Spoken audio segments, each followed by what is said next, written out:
ઓમ અસતો મા સદ્ગમય તમસો મા જ્યોતિર્ગમય મૃત્યોર્મા અમૃતમ ગમય. ઓમ શાંતિ શાંતિ શાંતિ.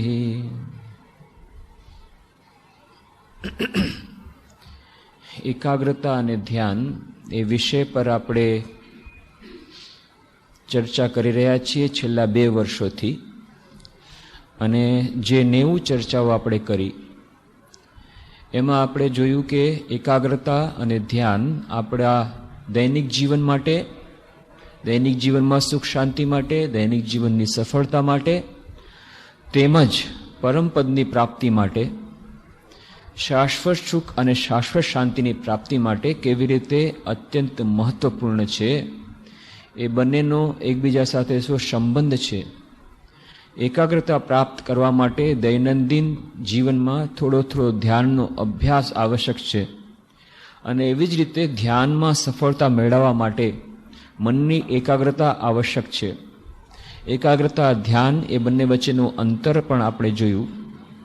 અને એકાગ્રતા અને ધ્યાન એનો અભ્યાસ કેવી રીતે કરી શકાય, ધ્યાનના કેટલા વિભિન્ન પ્રકારો છે, તેમજ આ એકાગ્રતા ધ્યાનના અભ્યાસ કરવામાં આપણે કેટલી જાતની બાધાઓનો સામનો આપણને કરવો પડે છે અને એ સામનો આપણે કેવી રીતે કરી શકીએ, આ બધી વિસ્તારની ચર્ચા આપણે કરી હતી.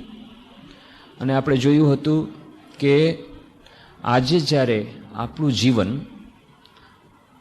વધુને વધુ માનસિક તણાવવાળું બની ગયું છે, ફક્ત ભારતમાં જ નહીં, વિદેશમાં તો એની અસર બહુ ઊંડી છે.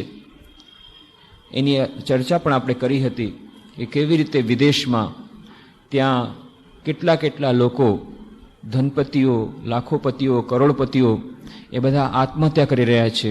અમેરિકામાં, જાપાનમાં, સ્વીડનમાં એ આત્મહત્યા કેવી રીતે કરવી એના વિશેના પુસ્તકો બહાર પડી રહ્યા છે. જાપાન જેવા દેશમાં જ્યાં સૌથી વધુ આર્થિક ક્ષેત્રે લોકોએ હરણફાળ ભળી છે, ત્યાં કેવી રીતે લોકો આત્મહત્યા કરી રહ્યા છે અને માનસિક રીતે રુગ્ણ બની રહ્યા છે. અને આવી રીતે આ વિશ્વવ્યાપી સમસ્યા છે. માનસિક રોગો એ ચારે તરફ ફેલાઈ રહ્યા છે. આપણા દૈનિક જીવનમાં પણ આપણે જોઈએ તો આજકાલના ડૉક્ટર કહે છે, મેડિકલ સાયન્સ કહે છે કે મોટા ભાગના આપણા જે રોગો એ સાયકોસોમેટિક નેચરના છે. સાયકોસોમેટિક એટલે કે એ રોગો એને આ પાછળના કારણ, મૂળભૂત કારણ તો માનસિક હોય છે. અને માનસિક રોગોના પરિણામે પછી એની અસર શરીર પર થાય છે.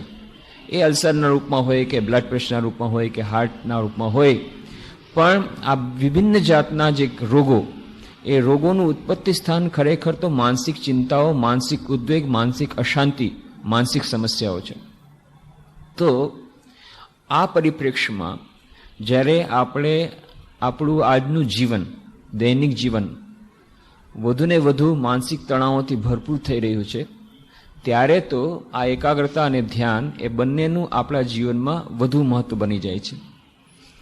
જીવનમાં સફળતા મેળવવા માટે જેમ કોમ્પિટિશન વધી રહી છે, હરીફાઈ વધી રહી છે, અને એના માટે એકાગ્રતાની વધુ આવશ્યક છે, તેવી જ રીતે માનસિક શાંતિ માટે, માનસિક તણાવોને દૂર કરવા માટે પણ આ ધ્યાનનો અભ્યાસ અત્યંત આવશ્યક છે. પણ ધ્યાનનો અભ્યાસ કરવા જતાં કેટલી બધી બાધાઓ આવે છે. એમાંની એક બાધા તો એ જ છે કે આ માનસિક તણાવો જ એને દૂર કરવા માટે તો આપણે ધ્યાન કરીએ છીએ, પણ ધ્યાન કરતી વખતે જો ચિંતા આવે તો શું કરવું? ઘણી બધી એવી ચિંતાઓ હોય છે જે ધ્યાન વખતે પણ પીછો છોડતી નથી. રામકૃષ્ણ મઠ મિશનના બીજા પરમાધ્યક્ષ હતા સ્વામી શિવાનંદજી મહારાજ, મહાપુરુષ મહારાજ, તેઓ કહેતા કે ધ્યાન કરતી વખતે પોતાને સંસારથી એકદમ અલગ કરી લેવું. સંસારની જેટલી સમસ્યાઓ છે, સંસારના જેટલા કર્તવ્ય કર્મો છે, સંસારના જેટલા બંધનો છે, સંસારના જેટલા જાતના સંબંધો છે, બધાને ભૂલી અને પછી ધ્યાનમાં ડૂબવું. કહેવું તો ઘણું સરળ છે, પણ કરવું ઘણું જ કઠિન છે. કારણ કે ધ્યાન કરતી વખતે જ કેટલાય લોકો કહે છે, ઘણાનો અનુભવ છે કે ધ્યાન કરતી વખતે તો બલકે આ વિચારો વધુ જોરથી આવે છે. સાધારણ રીતે કામ કરતા હોય ત્યારે આ વિચાર નથી આવતા, પણ જ્યાં ધ્યાન કરવા બેઠા ત્યારે કેટલી પ્રકારની દુશ્ચિંતાઓ, કેટલી પ્રકારની સમસ્યાઓ, કેટલી પ્રકારના બધાય જે વિભિન્ન પ્રકારના વિચારો આ એ જ વખતે જાણે કે આક્રમણ કરે છે. કારણ કે એ વખતે એને થોડુંક સમય મળે છે. બાકી બધા સમયમાં તો આપણે કાર્યમાં ડૂબેલા હોઈએ ત્યારે આ વિચારોને સમય નથી મળતો. જ્યાં ધ્યાન કરવા બેઠા કે ચાલો હવે આ ફુરસતમાં છે, ચાલો આપણે આક્રમણ કરીએ, તો ત્યારે ચિંતાઓનું, દુશ્ચિંતાઓનું આક્રમણ વધારે થાય છે. અને આ ચિંતાઓથી દૂર કરવા માટે ધ્યાનનું આપણે વાત કરી, અને ધ્યાન વખતે જ જો ચિંતા આવે તો શું કરવું. અને આપણે જીવનમાં ગમે એને કહીએ, કેટલા લોકોને પૂછીએ તો આ તો વાત આવે જ છે. કોઈને પણ આપણે કહીએ કેમ છો, મજામાં, બધા કહેશે મજામાં, હાઉ આર યુ, ફાઇન.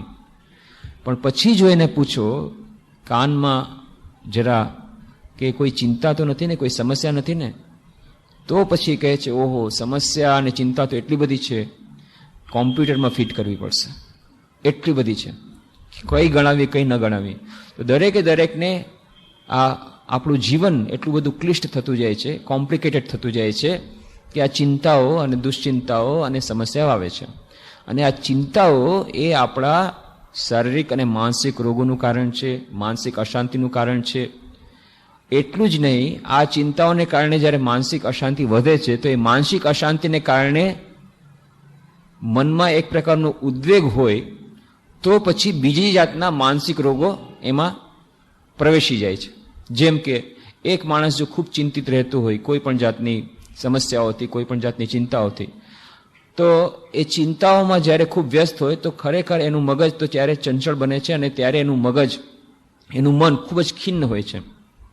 અને એવે વખતે જો જરાક કોઈ પણ એવી જાતની વાત થઈ ગઈ કે સાધારણ અવસ્થામાં જો એ વાત થાત તો વધારે ગુસ્સો ન આવત, પણ કારણ કે એ વ્યક્તિનું મન ત્યારે ખૂબ ખિન્ન છે અને ચિંતિત છે, નાનકડી વાતથી એટલો બધો ગુસ્સો આવે છે, એટલો બધો ક્રોધ આવે છે કે એ ક્રોધ પર કાબુ રહેતો નથી. અને પછી એ ક્રોધ જ્યારે બહાર પ્રગટ થાય છે ત્યારે સામેવાળી વ્યક્તિ એ કહે છે કે કારણ વગર આ ક્રોધ કરે છે, એટલે એને પણ ક્રોધ આવે છે. એટલે એના ક્રોધને પરિણામે પછી આને 4 શબ્દો કીધા હોય તે 8 શબ્દો કહે છે, અને 8 શબ્દને બદલે આ 16 શબ્દો કહે છે. આવી રીતે આગ ભભૂકે છે. શરૂઆત ક્યાંથી થઈ?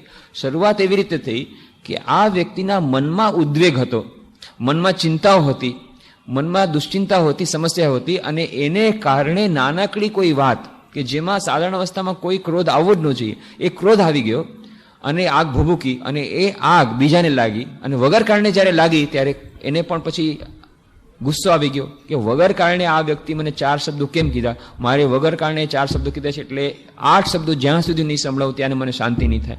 તો એ 8 શબ્દો સંભળાય પણ એનાથી શાંતિ નથી મળતી, કારણ કે પાછા સામેથી 16 શબ્દો આવે જ છે. તો એ ચાલે છે. એટલા માટે આપણું દૈનિક જીવનમાં આ જે ચિંતા, એ ચિંતાનું નિરાકરણ ધ્યાનથી કરવા જતાં આ ચિંતા, એનું જે સમાધાન હોવું જોઈએ, ચિંતા પણ એક મોટી સમસ્યાના રૂપને આવે છે. અને બહુ સુંદર સંસ્કૃતમાં એના માટે શ્લોક કહ્યો કે ચિંતયા નશ્યતે બુદ્ધિ, ચિંતયા નશ્યતે બલમ, ચિંતયા નશ્યતે જ્ઞાનમ, વ્યાધિર્ભવતી ચિંતયા. કે ચિંતયા નશ્યતે બુદ્ધિ, ચિંતાથી શું થાય? જ્યારે ખૂબ ચિંતા થાય, માણસના મનમાં ખૂબ ચિંતા આવતી હોય, તેનાથી બુદ્ધિ ભ્રષ્ટ થઈ જાય. પહેલાં તો બુદ્ધિ નાશ પામે. ચિંતયા નશ્યતે બલમ, અને બળનો નાશ થઈ જાય, શારીરિક અને માનસિક બંને બળ ખતમ થઈ જાય. પછી ચિંતયા નશ્યતે જ્ઞાનમ, અને ચિંતાથી જ્ઞાન પણ નષ્ટ થઈ જાય. ગમે એટલું જ્ઞાન હોય, વાંચેલું હોય, પોતે બીજાને પણ જ્ઞાન આપી શકવાની ક્ષમતા પણ હોય, પણ જ્યારે ચિંતા સતાવતી હોય ત્યારે આ ચિંતયા નશ્યતે જ્ઞાનમ, અને વ્યાધિર્ભવતી ચિંતયા, અને પછી શું થાય? ચિંતાથી વ્યાધિ થાય. વ્યાધિ એટલે કે ઘણી જાતની બીમારીઓ, ઘણી જાતના રોગો થાય. અને પછી કહ્યું છે બહુ સુંદર વાત, ચિતા ચિંતા સમાયુક્તા બિંદુ માત્રમ વિશેષતઃ. ચિતા અને ચિંતા એ સમાન છે, બંને સમાન છે. ચિતા અને ચિંતા બંને સમાન છે. બિંદુ માત્રમ વિશેષતઃ, એક બિંદુ માત્રનો જ અંતર છે. શું છે? સજીવમ દહતે ચિંતા, નિર્જીવમ દહતે ચિતા. ચિતા એ માણસને ક્યારે બાળે છે? જ્યારે માણસ મરી જાય એના પછી ચિતા એને બાળી નાખે છે. અને ચિંતા માણસને જીવતો મારી નાખે છે, જીવતો બાળે છે. જે જીવતું બાળે એનું નામ ચિંતા, અને મરેલા પછી જે બાળે એનું નામ ચિતા. તો ચિંતા એ ચિતા જેવી છે. ફક્ત એ ચિતા આપણા માટે વધુ ભયાનક એટલા માટે છે કે આ ચિતા તો આપણને મર્યા પછી બાળશે, પણ આ ચિતા, આ જે ચિંતા, માનસિક ચિતા, એ આપણને જીવતા જ બાળીને મારી નાખે છે. તો એટલા માટે આ ચિંતા એ બહુ મોટી એક સમસ્યા છે. તો ચિંતા માટેની આપણે પહેલાં વાત કરી હતી કે મોડર્ન સાયકોલોજીસ્ટ એ લોકોએ એનાલિસિસ કર્યું કે 80% આપણી ચિંતાઓ ઇમેજિનરી હોય છે, કાલ્પનિક હોય છે. તો જ્યારે ચિંતા આપણે દૂર કરી શકતા નથી અને ચિંતા આપણા ધ્યાન માટે વ્યવધાન બની ગયું છે અને આપણા દૈનિક જીવન માટે પણ ચિંતારૂપ બની ગયું છે આ ચિંતા, તો એના માટે ઉપાય શું છે? ઉપાય જ્યારે ચિંતા જેવી આપણા માટે બની ગઈ છે તેનો ઉપાય છે ચિંતાના ઉપર જ ચિંતન કરવું. ધ્યાનના જેમ વિભિન્ન પ્રકારો કયા, આ બીજું પ્રકારનું ધ્યાન, એક અન્ય પ્રકારનું ધ્યાન. કેવું ધ્યાન? ચિંતન કરવું પોતાની ચિંતાઓ ઉપર. ચિંતા કરવી ખરાબ છે. ચિંતા કરવાથી માનસિક રોગ થાય છે. ચિંતા કરવાથી ચિતાના સમાન છે. ચિંતા કરવાથી સમસ્યાનું સમાધાન થતું નથી. ઘણા લોકો કહે છે કે અમને આટલી બધી ચિંતા સતાવે છે, શું કરવું? ચિંતા કરવી છોડી દો. કે ના, ચિંતા કેવી રીતે છૂટે? તો એક વિચાર, એક બનાવો, તમે લિસ્ટ બનાવો કે ચિંતા કરવાથી શું શું ફાયદા થશે. લિસ્ટ બનાવો. ચિંતા કરવાથી શું શું ફાયદા થશે. તમને ચિંતા થાય છે ને કે મારું રિઝલ્ટ સારું આવશે કે નહીં, ચિંતા થાય છે ને કે વેપાર આપણો ધંધો બરાબર થશે કે નહીં, ચિંતા થાય છે ને કે પ્રમોશન થશે કે નહીં. આ ચિંતા કરવાથી ફાયદો થશે તો જરૂર ચિંતા કરો. ચિંતા કરવાથી તો ફાયદો થતો નથી. ચિંતા કરવાથી ફાયદો થતો હોય તો જરૂર ચિંતા કરો, પણ ચિંતા કરવાથી તો ફાયદો તો થતો નથી. જો પ્રમોશનની ચિંતા કરવાથી પ્રમોશન મળી જતું તો જરૂર ચિંતા કરો, પણ એ તો મળતું નથી. તો શું કરવું? પણ એ તો વાત સાચી છે તમારી કે ચિંતા કરવાથી કોઈ ફાયદો થતો નથી. અને મને એ ખબર છે, મારા ડૉક્ટરે કીધું છે કે હવે વધુ ચિંતા કરશો તો આ નિંદરની ગોળી તો કામ કરતી જ નથી. એના પછી જે તમારો બાકી બધી જેટલા રોગો જે આવશે એની કોઈ ઈલાજ નથી. આ બધું મને ખબર છે, પણ શું કરું? ચિંતા તો હું કરતો નથી. ચિંતા તો પોતાની મેળે આવે છે મારી પાસે. એનું શું કરવું? ચિંતા તો પોતાની મેળે વગર બોલાવે આવે છે. તો ચિંતા વગર બોલાવે આવે છે એટલા માટે શું કરવાનું? ચિંતા ઉપર જ ચિંતન કરવાનું. ચિંતા ઉપર ચિંતન એટલે કે ચિંતા ઉપરનું વિશ્લેષણ કરવાનું. આ વેદાંતનો માર્ગ છે. વેદાંત શું કહે છે કે આપણી દરેક સમસ્યાઓનું મૂળ કારણ શું છે? મૂળ કારણ છે અજ્ઞાન. અજ્ઞાનનો પડદો છે એટલે આપણને બ્રહ્મના દર્શન નથી થતા, આત્માના દર્શન નથી થતા. તો આ પરમાર્થના રૂપમાં થઈ ગઈ. પણ આપણા દૈનિક જીવનમાં પણ જે આપણું જે સાધારણ જે અજ્ઞાન છે એને કારણે આપણી સમસ્યાઓને આપણે ઠીક જોઈ નથી શકતા. તો રિયાલિટી, એની વાસ્તવિકતા શું છે એને સમજવાનો પ્રયત્ન કરવો જોઈએ. તો જેમ આપણા સાયકોલોજીસ્ટે કહ્યું છે, મનોવૈજ્ઞાનિકો, આધુનિક મનોવૈજ્ઞાનિકો કહે છે કે 80% આપણી ચિંતાઓ આપણને ખબર પડશે જો ખરેખર આપણે એના ઉપર ચિંતન કરશું અને વિશ્લેષણ કરશું તો ખબર પડશે કે એમાંની 80% ચિંતાઓ કાલ્પનિક છે. તો એના માટે શું કરવું કે આપણને જે ચિંતાઓ સતાવતી હોય એના ઉપર ચિંતન કરીએ કે મને કઈ કઈ ચિંતા સતાવે છે. અચ્છા, હવે આ ચિંતા જે સતાવે છે એનું કારણ શું છે, અને એ કારણ જે છે એ કારણ ખરેખર વાસ્તવિક એનું કારણ શું છે. તરત જ આપણને તો ખબર પડશે કે ભાઈ આ આમ છે. અચ્છા, તો એનું વાસ્તવિક કારણ શું છે? વાસ્તવિક કારણ શું છે એ ખબર પડવા જતાં હજી પાછું બીજી જવાબ આવશે, એને પણ કહેવાનું કે એનું વાસ્તવિક કારણ શું છે. અને એના પછી આપણે પ્રશ્ન પૂછવાનો પોતાના જ મનમાં કે એનું સમાધાન શું છે. તો વાસ્તવિક સમાધાન શું છે? આ વાસ્તવિકતાની દૃષ્ટિથી દરેક સમસ્યાનું જે વિશ્લેષણ કરવામાં આવે, દરેક ચિંતા ઉપરનું ચિંતન કરવામાં આવે વૈજ્ઞાનિક રીતે, સારી રીતે એનાલિસિસ, વિશ્લેષણ કરવામાં આવે તો આપણને ખબર પડશે કે ધીરે આ ચિંતાનું જે પ્રમાણ છે એ ઘટી જશે. જેમ કે કોઈને પણ પૂછવામાં આવે કે તમારે શું છે? ઘણી બધી ચિંતાઓ છે. અચ્છા, ઘણી બધી ચિંતાઓ છે, કેટલી બધી સમસ્યાઓ છે, એ કોમ્પ્યુટરમાં નાખીએ તો ફીડ નથી. અચ્છા, તમે લખો તો ખરા. લખીને બતાવો કેટલી ચિંતા છે. તો 1, 2, 3 સુધી તો તરત લખી દેશે. ચોથા માટે વિચાર કરવો પડશે. ચોથું કે અરે એ તો પહેલા જે લખ્યું એનું છે. ચોથું પહેલામાં જે તમે લખ્યું છે એનું જ તમે બીજું સ્વરૂપ આપી રહ્યા છે ચોથું. પણ મુખ્ય વાત શું છે? મુખ્ય વાત આ 3 છે, તો 4 ચિંતા છે. હવે આ જે ચિંતા થઈ એ ચિંતાનું વાસ્તવિક કારણ શું છે? જેમ કે એક ચિંતા થઈ એક વિદ્યાર્થીને કે મને 12th સાયન્સમાં રિઝલ્ટ સારું નહીં આવે તો શું થશે? દિવસ રાત એને એ ચિંતા સતાવે છે અને એને કારણે એ વિદ્યાર્થી ભણી નથી શકતો. તો ચિંતાનું એ જ્યારે વિશ્લેષણ કરે છે, ચિંતન થશે, તો ભાઈ ચિંતા શેની થાય છે? તો ચિંતા તો રિઝલ્ટની થાય છે. બીજી શેની ચિંતા થાય છે? તો શું ચિંતા થાય છે? ચિંતા એ થાય છે કે કદાચ જો 70% માર્ક્સ નહીં મળે તો પછી શું થશે? શું થશે એટલે શું? વાસ્તવિક ચિંતા તમારી શું છે? વાસ્તવિક ચિંતા એ છે કે 70% જો નહીં મળે ને તો એન્જિનિયરિંગ અને મેડિકલમાં મને એડમિશન નહીં મળે. અચ્છા, એન્જિનિયરિંગ મેડિકલમાં નહીં મળે, પણ વાસ્તવિક ચિંતા શું છે? વાસ્તવિક ચિંતા એ છે કે એન્જિનિયરિંગ અને મેડિકલમાં જો નહીં મળે એડમિશન તો એન્જિનિયર અને મેડિકલ અથવા ડોક્ટર નહીં થઈ શકું. તો વાસ્તવિક ચિંતા શું છે? વાસ્તવિક ચિંતા એ છે કે એન્જિનિયર અને ડોક્ટર ન બનું તો પછી સમાજમાં મારું નામ કેવી રીતે રહેશે અને પૈસા હું શું કમાઈશ? તો તમારું મુખ્ય સમસ્યા શું છે? પ્રેસ્ટીજ જોઈએ છે કે પૈસો જોઈએ છે? બંને જોઈએ છે. બંને જોઈએ છે. તો સમસ્યા શું છે? સમસ્યા એમ છે કે જો એન્જિનિયર ડોક્ટર નહીં બનું તો મને ડાવરી નહીં મળે, દહેજ નહીં મળે. એન્જિનિયર બનવાથી મને આજકાલના રેટ ખબર નથી, અહીંયાના ગુજરાતના રેટ ખબર નથી. 5 લાખ રૂપિયા એન્જિનિયરના માની લો, ડોક્ટરના 7 લાખ રૂપિયા ડાવરી છે. આ ડાવરી મને નહીં મળે, રૂપિયા ગયા અને પ્રેસ્ટીજ નહીં મળે. બધા કહેશે ઓ એન્જિનિયર બની ગયો, ડોક્ટર બની ગયો. આ જે પ્રેસ્ટીજ એ પણ મને નહીં મળે. તો વાસ્તવિક સમસ્યા તમારી આ છે કે મને પ્રેસ્ટીજ અને પૈસો નહીં મળે. આ વાસ્તવિક સમસ્યા છે. તો તમને શું ડર લાગે છે કે જો હું નહીં 70% મળે તો મારી જિંદગી બેકાર થઈ જશે, અંધકારમય મારું ભવિષ્ય થઈ જશે? આ ચિંતા છે. અંધકારમય ભવિષ્ય નહીં થાય. અસલમાં તમારી ચિંતા છે કે પ્રેસ્ટીજ અને પૈસો નહીં મળે. તો હવે વાસ્તવિક રીતે એનું સમાધાન શું છે એનું વિશ્લેષણ કરીને જુઓ ચિંતા. તો ચિંતનમાં તો આ જ વાત આવી ગઈ કે મારે અસલ ચિંતા એ છે કે મારે જીવનમાં પ્રેસ્ટીજ અને પૈસો જોઈએ છે અને એ મને નહીં મળે એટલા માટે મને ચિંતા થાય છે. તો તમને એ નહીં મળે, જો આ 70% નહીં મળે તો નહીં મળે એવી કોઈ ગેરંટી છે? બીજા કોઈ માર્ગથી મળી શકે એમ નથી. બીજા માર્ગમાં શું મળી શકે? એ એન્જિનિયર ડોક્ટર કરતા, અરે કાલે જ પેપરમાં વાંચ્યું ને, આઈએએસ ઓફિસરનો ડાવરીનો રેટ 1 કરોડ રૂપિયા ચાલે છે અત્યારે. રાજસ્થાનમાં 10 લાખ રૂપિયા, યુપીમાં 70 કે 80 લાખ રૂપિયા, બીજી કોઈ જગ્યાએ 1 કરોડ રૂપિયા ડાવરી, દહેજ. આ ભારતની અત્યારની વાત કરી રહ્યો છું, આ 4-5 દિવસ પહેલાની વાત કરું છું, લેટેસ્ટ. 1 કરોડ રૂપિયા આઈએએસ ઓફિસરની ડાવરી છે.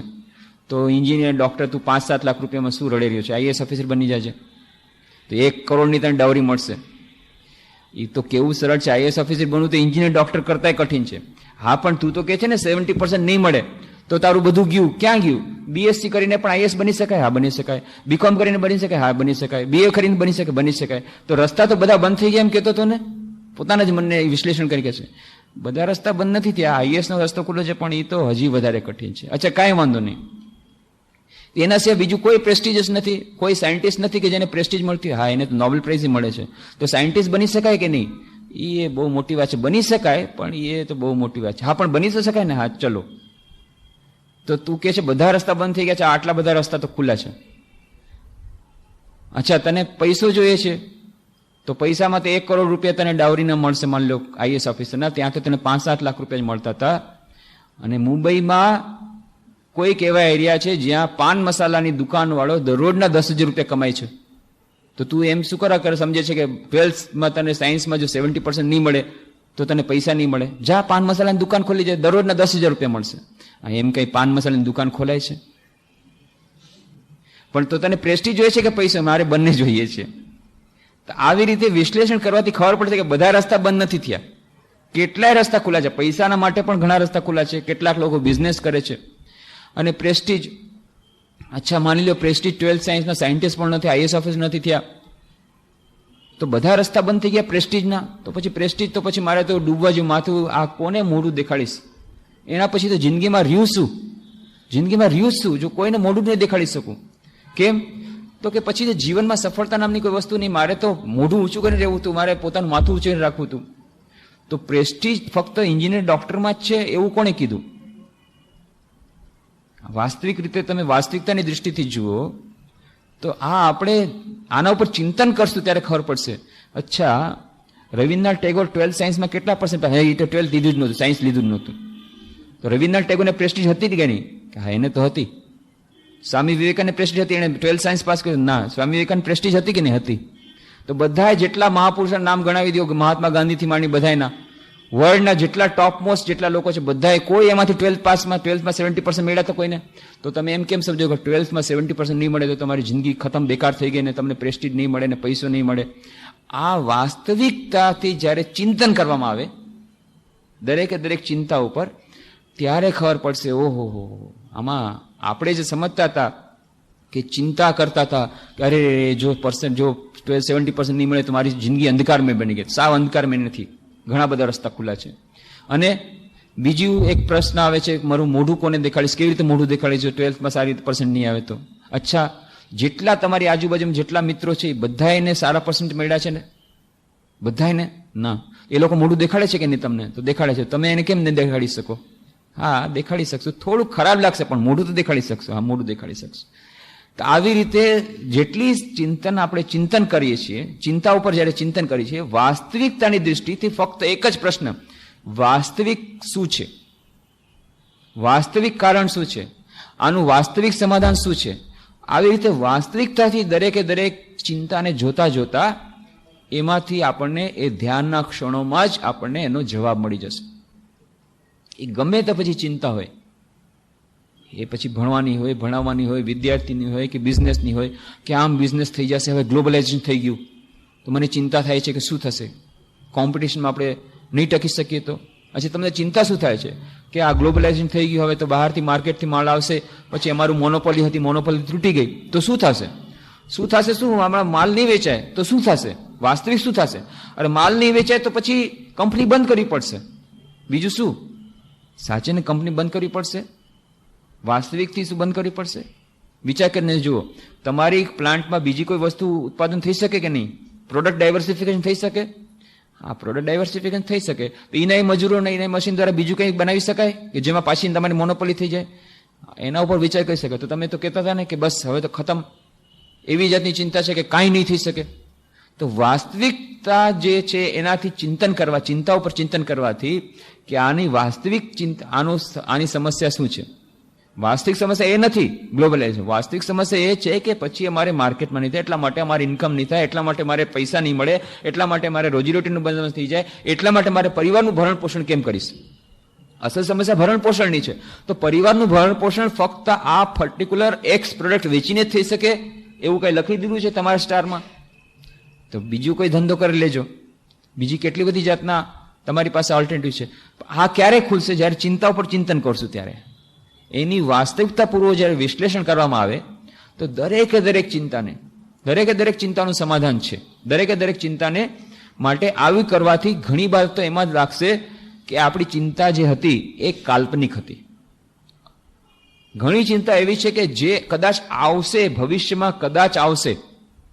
મને પ્લેગ લાગી જશે, સુરતવાળા મારા મહેમાન બન્યા છે, કદાચ પ્લેગ લાગી જશે. અચ્છા, પ્લેગ લાગી જશે, શું થશે? ના, પછી મને પ્લેગ થાય તો શું થશે? પછી હું મરી જઈશ તો? અચ્છા, તો તમે શું હંમેશા અમર રહેવાના છો? હંમેશા અમર? ના, મરવું તો પડશે જ. અચ્છા, તો તમે મલેરિયાથી મરવા માંગો છો? ઇન્ફ્લુએન્ઝાથી મરવા માંગો છો? તમે હાર્ટ ફેલિયરથી મરવા માંગો છો?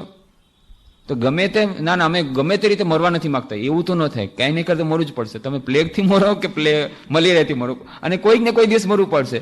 તો આ છે એક બીજો નિયમ. જ્યારે ચિંતા ઉપરનું ચિંતન કરે છે તો એક બહુ સરસ નિયમ છે. સ્વામીજી વાત કરે છે કે if death comes, that is the worst of our miseries, let it come, we are determined to die game. શું થશે? અચ્છા, ચિંતા કરવાથી ચિંતા કરતા થઈ ગયો તો પૂછી ગયો પ્રશ્ન, વાસ્તવિકમાં શું ચિંતા છે? અચ્છા, એને શું ચિંતા છે, એનું કારણ શું છે, હવે આ જે ચિંતા છે આનું ઓલ્ટરનેટિવ શું છે, આનો ઉપાય શું છે. માની લો એક એવી સ્થિતિમાં આવી ગયા જ્યારે વાસ્તવિક દ્રષ્ટિથી એમ ખબર પડી કે ભાઈ હવે આનો કોઈ વિકલ્પ નથી અને આ સમસ્યા મારે સહન કરવી જ પડશે. તો પછી એના પછી પ્રશ્ન પૂછવાનો, અચ્છા જો આવી જાતની ચિંતા આવશે, આવી જાતનું થશે તો ખરાબમાં ખરાબ શું થઈ શકે છે? ખરાબમાં ખરાબ માની લો શું થશે? વધુમાં વધુ આપણે મરી જશું, એનાથી વધારે તો કોઈ થઈ શકે નહીં. તો મરવાના તો આપણે છીએ જ, તેમાં કોઈ નવી કવાયત છે નહીં કે નવી ચિંતા તમે આવી જાય. મરવાના તો છીએ જ. અને એ ખબર નથી, એવું કંઈ આપણે ગેરંટી નથી કે ભાઈ 20 વર્ષ પછી મરવાના, તેને બદલે આવતીકાલે મરી જશું પ્લેગને કારણે. નહીં, કાંઈ ખબર નથી આપણને. ગમે ત્યારે અમસ્તા પણ મરી શકવાના છીએ. તો મૃત્યુ તો ગમે ત્યારે આવશે. તો મૃત્યુ જ આવશે ને. સમસ્યાનું સૌથી મોટી સમસ્યા કઈ આવશે? મૃત્યુ આવશે. મૃત્યુને અમે સામનો કરવા માટે તૈયાર છીએ. જ્યાં મનમાંથી આવી જાતનો જવાબ આવશે કે if death comes that is the worst of miseries, let it come, we are determined to die game. જે આપણે ચિંતા સતત એમાંથી જે વર્સ્ટ કમ વર્સ્ટ આવી શકતી હોય, સૌથી ખરાબમાં ખરાબ શું થઈ શકે? ખરાબમાં ખરાબ એ જ થશે કે મૃત્યુ આવશે. તો મૃત્યુને આપણે સામનો કરવા માટે જો તૈયાર હોઈએ તો પછી કઈ ચિંતા આપણને ચિંતિત કરી શકે એમ છે? સૌથી વધારે કોઈ જાતનું મહાદુઃખ આવી શકે કોઈના ઉપર તો મૃત્યુ છે. એનાથી વધુ તો કોઈ મોટું દુઃખ આવી શકે એમ નથી.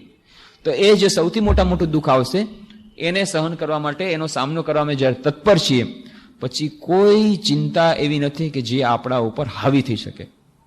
રહેશે, પણ ચિંતાનો સામનો પણ કરવો પડશે, ચિંતાનું સમાધાન પણ કરવું પડશે. ચિંતા થોડીક વાર બધાને કોઈને કોઈ રીતે, કોઈને કોઈ પ્રકારે, કોઈને કોઈ સમયે રહેશે જ. પણ આ જે ચિંતાને કારણે જે ચિંતાના બોજમાં આપણે દબાઈ જઈએ છીએ, એ દબાઈ નહીં જાય. એક સ્વામીજી પોતાના ટેબલ ઉપર નાનકડું બહુ સુંદર વાક્ય લખીને રાખતા, ધીસ ટુ શેલ પાસ અવે. એક જ વાક્ય નાનકડું, ધીસ ટુ શેલ પાસ અવે. આ પણ એકવાર ચાલ્યું જશે, આ પરિસ્થિતિ પણ એકવાર ચાલી જશે. કોઈ પણ પરિસ્થિતિ પરમાનન્ટ નથી. જેમ માં શારદાજી કહેતા હતા કે દુઃખ આવે છે, સમસ્યા આવે છે, જીવનમાં દુઃખ ચિંતા આવે છે, પણ તમે જોશો કે પુલની નીચેથી જેમ નદીનું પાણી વહ્યું જાય છે એમ આ વહી જશે, સડસડાટ વહી જશે, આવશે, પાછી નીકળી જશે. કોઈ પણ પરિસ્થિતિ એવી નથી કે જે હંમેશા માટે રહેતી હોય. આજની પરિસ્થિતિ આવતીકાલે રહેવાની નથી. પોતાની મેળે જ એ બધું એ સમય નીકળી જવાનું છે, સમયનું વહેણ જવાનું જ છે. તો ધીસ ટુ શેલ પાસ અવે. જે ચિંતા તમને અત્યારે સતાવી, ચિંતા પણ પોતાની મેળે એ સમસ્યા પણ નીકળી જશે. આ પરિસ્થિતિ, આજની જે પરિસ્થિતિ આપણને એમ લાગે છે કે ઓહો, આ પરિસ્થિતિને સહન કરવી અત્યંત કઠિન છે, પણ એ પરિસ્થિતિ પણ આપણા જીવનમાંથી નીકળી જશે. એની આપણને જો ખબર હોય અને એ વાસ્તવિકતા છે, તો આ વાસ્તવિક રીતે ચિંતા ઉપરનું ચિંતન કરવા જતાં આપણી ચિંતા ઓછી થઈ જાય છે. એક તો સૌથી વધુમાં વધુ જે ખરાબ સ્થિતિ થઈ શકે મારા માટે એ છે મૃત્યુ. એના માટે હું તૈયાર છું. બીજું, એટલું આપણે યાદ રાખીએ કે ભાઈ ગમે તે પરિસ્થિતિ, એ પરિસ્થિતિ કોઈ પણ કાયમી પરિસ્થિતિ નથી. એ પરિસ્થિતિ છે એક સાધારણ, એક થોડાક સમય માટેની આવી છે. સ્વામીજી બહુ સુંદર એક જગ્યાએ વાત કરે છે કે શું થઈ ગયું, માની લ્યો તમને કોઈ પણ જાતની સમસ્યા સતાવતી હોય કે ન સતાવતી હોય, ધીસ ઇઝ અ ફેક્ટ કે લાઈફ ઇઝ ટેમ્પરરી. જીવન તો ક્ષણભંગુર છે. જીવન તો 2 દિવસનું છે. જીવન ક્ષણભંગુર છે. આ વાસ્તવિકતા છે. પછી તમે અત્યારે પૈસાદાર બન્યા કે નહીં, કે ગરીબ હો, તો પણ આ વાસ્તવિકતા એ છે કે જીવન ક્ષણભંગુર છે.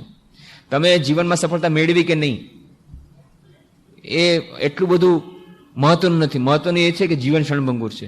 આ વાસ્તવિકતા છે. તમે માની લો બહુ સારા નંબરે પાસ ન થયા, તો બહુ તમને સફળતા ન મળી અભ્યાસમાં, તોય શું, અને મળી તોય શું, જીવન તો ક્ષણભંગુર જ છે. આમ એક પ્રશ્ન પૂછે છે, તો બધાનો પછી છેવટે સરવાળો શું છે? સરવાળે તો એ જ છે કે આ બધું ટેમ્પરરી છે, temporary, transitory, momentary, passing phase.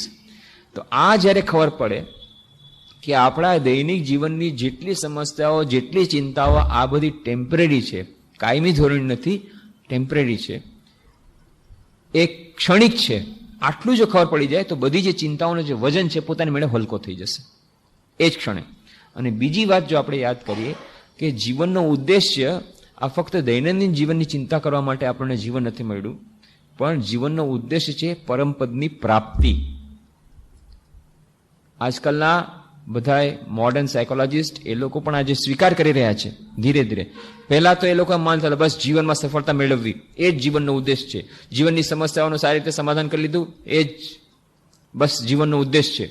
જીવનમાં સૌથી વધુ મટીરિયલ્સ, ગુડ્સ, સર્વિસીસ આ મેળવી લીધી એ જ જીવનનો ઉદ્દેશ છે. પણ હવે એ લોકો સ્વીકાર કરી રહ્યા છે કે નહીં, મનુષ્યોની માટે એક વિશેષ પ્રકારનું લક્ષ્ય છે. એને હજી આપણે જેમ ઈશ્વર સાક્ષાત્કાર છે એમ નથી કહેતા, પણ જુલિયન હક્સલે એને કહે છે કે સાયકો સોશિયલ ઇવોલ્યુશન એનું નામ એમણે આપ્યું કે માણસે સાયકો સોશિયલ ઇવોલ્યુશન કરવું પડશે, કે એને ઇન્ડિવિજ્યુઅલમાંથી એક બીજી રીતે તૈયાર થવું પડશે. બીજા જે પ્રાણીઓ ફક્ત એ સિલેક્શનમાં જ રહે છે, સિલેક્ટિવિટીમાં રહે છે, અથવા તો લો ઓફ એક્ઝિસ્ટન્સ, એ માણસ માટે નહીં, માણસ માટે છે સાયકો સોશિયલ ઇવોલ્યુશન. અને ટેલહાર્ડી શારડા એને કહે છે એ ઓમેગા, એ પરમપદની પ્રાપ્તિ, એનું નામ એમણે ઓમેગા આપ્યું. અબ્રાહમ મેસ્લો એક બહુ મહાન આપણા આજના યુગના થઈ ગયા મનોવૈજ્ઞાનિક, એ સુંદર વાત કરે છે કે જીવનનો ઉદ્દેશ્ય જે છે, વિકાસ જે છે, વિકાસ આપણે કેવી રીતે ખબર પડે? તો વિકાસ માટે એમણે બે વાત કહી. સેલ્ફ એકચ્યુઅલાઇઝેશન એટલે કે આપણી અંદરની જેટલી બધી જાતની સંભાવનાઓ છે એ સંભાવનાઓને પ્રાપ્ત કરી લેવી, સેલ્ફ એકચ્યુઅલાઇઝેશન. અત્યાર સુધી એ પડેલી છે પણ એ અભિવ્યક્ત નથી થઈ. એ જેટલી આપણી સંભાવનાઓ છે દરેકે દરેક ક્ષેત્રમાં, આપણે માની લો અંદર ખેલાડીની આપણી ભાવના હોય તો ખેલાડીની આપણી માટે પ્રતિભા હોય, ખેલાડીની પ્રતિભા બહાર રહી જાય. આપણામાં અભ્યાસની પ્રતિભા હોય, અભ્યાસની પ્રતિભા બહાર આવી જાય. તો જે કંઈ આપણી અંદરની પ્રતિભાઓ છે, જે કંઈ આપણી શક્યતાઓ છે, જે કંઈ સંભાવનાઓ છે પ્રગટ થઈ જાય અને આપણે પોતાના ચરમસીમાને ઉત્કર્ષને પામી શકીએ, આપણી ફિઝિકલ, મેન્ટલ બધી એનર્જીઝને. આનું નામ એમણે આપ્યું સેલ્ફ એકચ્યુઅલાઇઝેશન. પણ ફક્ત સેલ્ફ એકચ્યુઅલાઇઝેશન નહીં થાય, એક બીજી પણ વાત જરૂરી છે અને એ છે સેલ્ફ ટ્રાન્સેન્ડન્સ. સેલ્ફ ટ્રાન્સેન્ડન્સ એટલે કે પછી પોતાને જે કંઈ આપણે પોતાની અંદરની સંભાવતાને પ્રાપ્ત કર્યા પછી એને ઉપર જવાનું, મનુષ્યોની માટે એના ઉપર જવાના માટે કીધું સેલ્ફ ટ્રાન્સેન્ડન્સ. જે આપણે ત્યાં વાત કરી પરમપદની પ્રાપ્તિ, કે આપણા જીવનમાં, દૈનિક જીવનમાં આપણે સુખ શાંતિ જોઈએ, બહુ સરસ. દૈનિક જીવનમાં આપણને બધી પ્રકારના સુખો જોઈએ, બહુ સરસ. પણ આ જીવનમાં જીવતા જીવતા સરસથી આપણે સુખ શાંતિથી રહીએ, સુખની પ્રાપ્તિ કરીએ, શાંતિની પ્રાપ્તિ કરીએ, એટલું જ ફક્ત પૂરતું નથી. તો મનુષ્ય જીવન મળ્યું છે ફક્ત આનંદ કરવા માટે નહીં, ફક્ત મોજશોખ કરવા માટે નહીં, ફક્ત સુખ અને શાંતિ માટે નહીં, એ તો જરૂરી છે જ, પણ સાથે સાથે એક બીજું કર્તવ્ય છે મનુષ્યોની માટે અને એ છે સેલ્ફ ટ્રાન્સેન્ડન્સ. એટલે કે ઈશ્વર સાક્ષાત્કાર અથવા મુક્તિની પ્રાપ્તિ અથવા તો આત્મજ્ઞાન, પોતાને જાણવું. આ જે વાત છે, પોતાના અંદરની જે દિવ્યતા છે એને પ્રગટ કરવી, આ પણ અત્યંત આવશ્યક છે. એ ક્યારે કરવું પડે? મૃત્યુ પહેલા કરવું પડે. મૃત્યુ પહેલા કરવાથી જ એ પરમપદની પ્રાપ્તિ મળે કે જ્યાં મૃત્યુ નથી. ન તદ ભાસે તે સૂર્યો ન શશાંકો ન પાવક યદ ગત્વા ન નિવર્તન્તે તદ્ધામ પરમમ મમ. ગીતામાં શ્રી કૃષ્ણ ભગવાન કહે છે કે એ પરમધામ, મારું જે પરમધામ છે, પરમપદ છે, કેવું છે? એ પરમપદ એવું છે કે જ્યાં સૂર્ય ચમકતો નથી, ચંદ્ર ચમકતો નથી. કેમ? કારણ કે સૂર્ય અને ચંદ્રમાં જે પ્રકાશ છે એ પ્રકાશ એને કારણે જ છે. એનાથી ઉછીને લીધેલા પ્રકાશને કારણે સૂર્ય ચમકે છે. એ પરમપદ, જે પરમ ઈશ્વર, તદ વિષ્ણુ પરમમ પદમ. આ પરમપદ એટલે શું? કઠોપનિષદમાં એની વ્યાખ્યા કરી, તદ વિષ્ણુ પરમમ પદમ. એ વિષ્ણુ, એ ઈશ્વર, એ ભગવાન, એ જ એ પરમપદ છે. તો વિષ્ણુ અથવા ઈશ્વર, એના એ બ્રહ્મ, એના પ્રકાશથી તો આ બધા પ્રકાશમાન છે. ન તત્ર સૂર્યો ચંદ્ર તારકમ નેમા વિદ્યુત ભાંતિ કુતોયમ અગ્નિ તમેવ ભાષા વિદિતાત્મિ સર્વમ તસ્ય ભાષા સર્વવિદમ વિભાતિ. એના જે પ્રકાશ ઉછીને લઈને આ સૂર્ય અને ચંદ્ર બધા તારા બધા પ્રકાશિત થાય છે. એટલા માટે ન તદ ભાસે તે સૂર્ય ન શશાંકોનું પાવક યદ ગત્વા ન નિવર્તન્તે તદ્ધામ પરમમ. એ પરમપદની પ્રાપ્તિ કરવાથી શું થાય કે જન્મ ફેર નહીં હોવેગા, કે જ્યાંથી પછી જન્મ ન થાય, પછી આવવું ન પડે. અને એ જ પરમ સુખ, પરમ સચ્ચિદાનંદ, એ જે સ્થિતિ છે એ પરમપદની સ્થિતિમાં આપણે સ્થિત રહી શકીએ અને ફરીથી આ જન્મ મરણના ચક્રમાં ન રહેવું પડે. કે અત્યારનું જે જીવન કેવું છે, જીવન ગમે એ વ્યક્તિ માટે, કોઈ પણ વ્યક્તિ હોય, એ મહાનથી મહાન ધનવાન વ્યક્તિ હોય કે મહાનથી મહાન વિદ્વાન વ્યક્તિ હોય, ગમે તે ક્ષેત્રમાં હોય, ગમે તે દેશમાં હોય, ગમે તે જાતિમાં હોય, કોઈ બી વ્યક્તિ એમ નહીં કહી શકે કે મારું જીવન 100% 100 વર્ષ જેટલા વખત હું જીવો સુખ અને સુખ અને સુખ જ હતું. બની જ ન શકે. કારણ કે જેને એટલું બધું સુખ મળ્યું છે એના માટે સુખ દુઃખદાયક બની જશે. જેને હંમેશા સુખ મળ્યું છે એના માટે સુખ પણ દુઃખદાયક બની જશે. આ એક મનોવૈજ્ઞાનિક સત્ય છે કે માની લો કોઈક એવી વ્યક્તિ છે જેને ખરેખર કોઈ પણ જાતનું દુઃખ નથી મળ્યું, તો એના માટે એ જ એક મહાન દુઃખ બની જશે કે એના માટે સુખ જ સુખ આવ્યું અને દુઃખ ના આવ્યું. તો આ જે જીવનનો નિયમ જ એવો છે અને આ સુખ અને દુઃખનો નિયમ જ એવો છે કે સ્વામી વિવેકાનંદ કહે છે સુખ અને દુઃખ એક જ સિક્કાના બે પાસા છે. જો સુખને લ્યો તો દુઃખ લેવું પડે. અને જીવનમાં કોઈ પણ વ્યક્તિને હંમેશા સુખ ને સુખ મળશે. આ દિવસ સુધી બન્યું નથી, અત્યારે બની નથી રહ્યું, ભવિષ્યમાં ક્યારેય નહીં બને. કારણ કે આ જે જીવન છે, આ લાઈફ, આ જે જીવન, આ પૃથ્વી, આ જે સંસાર, આ સંસાર જ ત્રિગુણાત્મિકા શક્તિવાન છે. ત્રિગુણાત્મિકા વૃત્તિઓથી બનેલું છે. સત્વ, ગુણ અને રજ, આ ત્રણેય વૃત્તિઓથી બનેલું છે. અને આનું જે ટેક્સચર છે એ સુખ અને દુઃખ બંનેથી બનેલું છે. એનો સ્વભાવ જ છે સુખ અને દુઃખથી બનેલું છે આ સંસાર. એટલા માટે જે કોઈ આ સંસારમાં રહેશે એને સુખ અને દુઃખ બંને ભોગવવા જ પડશે. કોઈ એમ કહેશે કે ના મારે ફક્ત સુખ ભોગવવું છે, તો એની આ જે ધારણા છે એ મિથ્યા છે. ક્યારેક ને ક્યારેક એને વાસ્તવિકતાનો પરિચય થશે કે સુખ, સ્વામીજી બહુ સુંદર વાત કહે છે, happiness comes to a man wearing the crown of misery. સુખ આવે છે જરૂર માણસ પાસે. કેવી રીતે આવે છે? દુઃખનો તાજ પહેરીને આવે છે. પણ ત્યારે આપણને તાજ દેખાતો નથી, ત્યારે આપણને સુખ દેખાય છે. પણ સુખ જે દુઃખનો તાજ પહેરીને આવ્યો એ દુઃખનો તાજ આપણને દેખાતો નથી. પાછળથી ખબર પડે છે, ઓહો આ 1 કિલો સુખની સાથે પાછું 9 કિલો દુઃખ પાછળ હતું, તો ખબર જ ન પડી. પણ કોઈક એમ સમજે છે કે ના, આ સંસારમાં આપણે સુખ અને સુખ ભોગવશું અને ધીરે ધીરે દુઃખની માત્રા ઓછી થતી જશે. એવો કોઈ નિયમ નથી. અને ત્યાં સુધી સ્વામીજી બહુ મેથમેટિકલી બહુ સુંદર વાત કરે છે. If happiness is increasing at arithmetic progression, the misery is increasing at geometric progression. Mathematical ભાષામાં કહે છે કે એરિથમેટિક પ્રોગ્રેશન અને જ્યોમેટ્રિક પ્રોગ્રેશન. તો કોઈ કે માને છે કે સુખ ફક્ત વધતું રહેશે, દુઃખ વધશે નહીં. એવું નથી. સુખ પણ વધશે અને દુઃખ પણ વધશે. પણ એટલું જ નહીં, સુખ જો એરિથમેટિક પ્રોગ્રેશનમાં વધશે, બલકે એવી જાતની સંભાવના વધુ છે કે દુઃખ જ્યોમેટ્રિક પ્રોગ્રેશનમાં વધશે. તો સુખ અને દુઃખ આ બંને એક જ સિક્કાના બે પાસા છે આ સુખ, આ સંસારમાં. અને એટલા જ માટે પરમ સુખ જો જોતું હોય તો પરમપદની પ્રાપ્તિ કરવી પડે.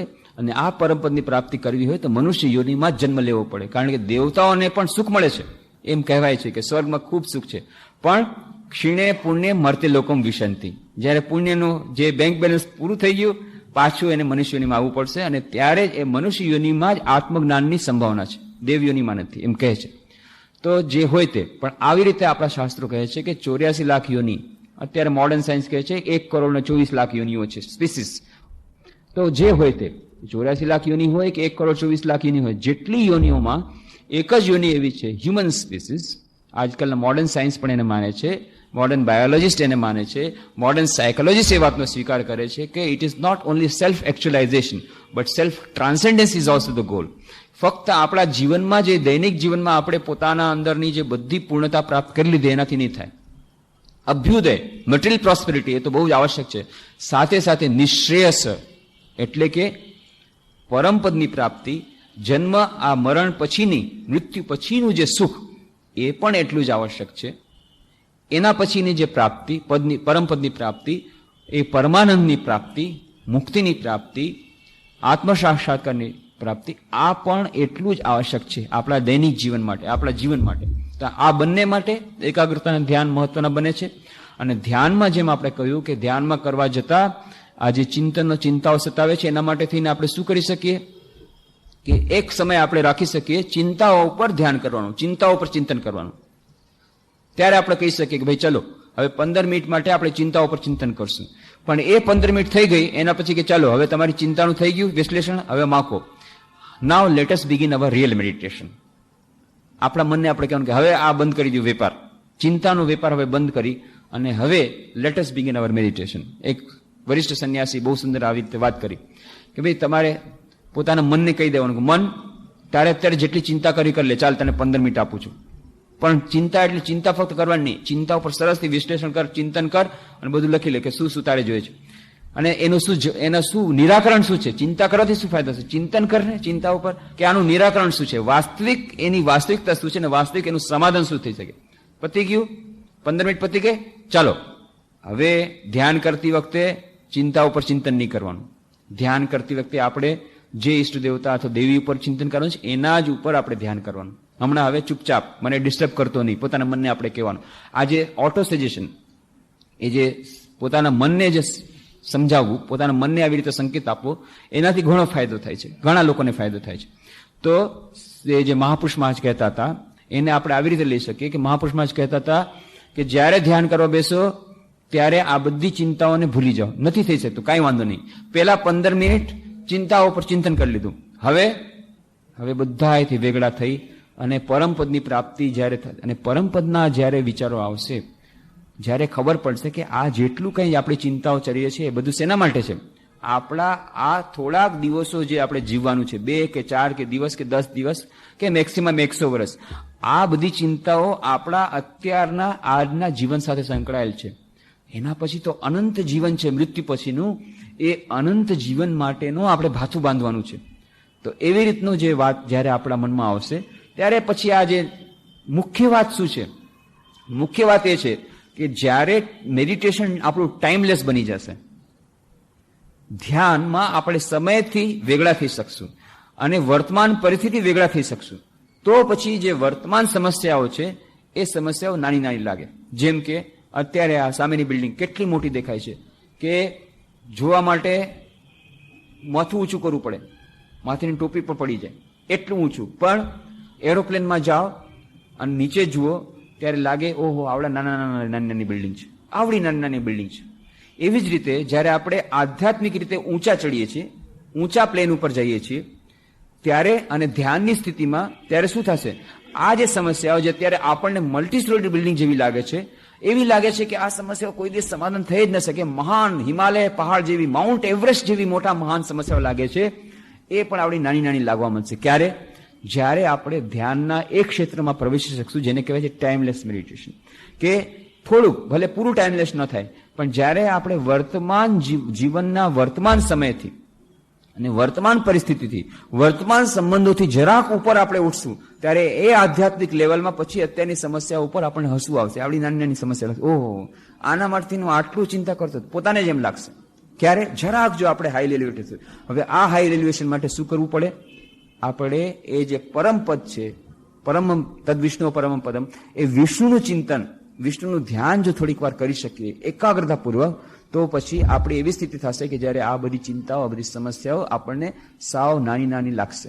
અને એટલા જ માટે કહે છે કે ભજન કરવાથી, આ ભજન કરવાની એક વાત આપણે કરી. કેટલા બધા ઉપાયો ધ્યાન કરવા માટેના આપણને કહ્યું કે પ્રાર્થના, ભજન, આ બધું પણ આપણને ધ્યાન કરવા માટે સહાયરૂપ થાય.